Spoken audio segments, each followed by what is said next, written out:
Hola a todos, ¿cómo están? Estamos practicando el sonido de los animales. A ver, Mateo, empieza. ¿Cómo hace la vaca? ¿Cómo hace la oveja? ¿Cómo hace el perrito? ¿Cómo hace el gato?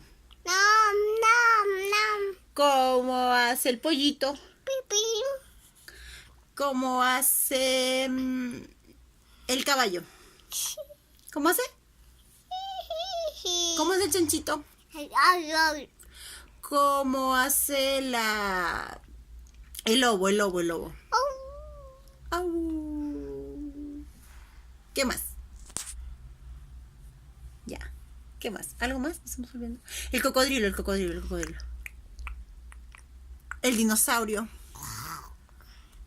El león.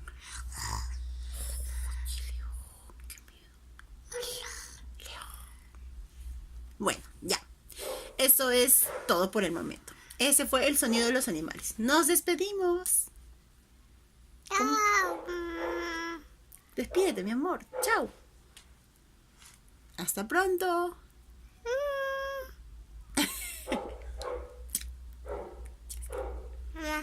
Ya, muy bien.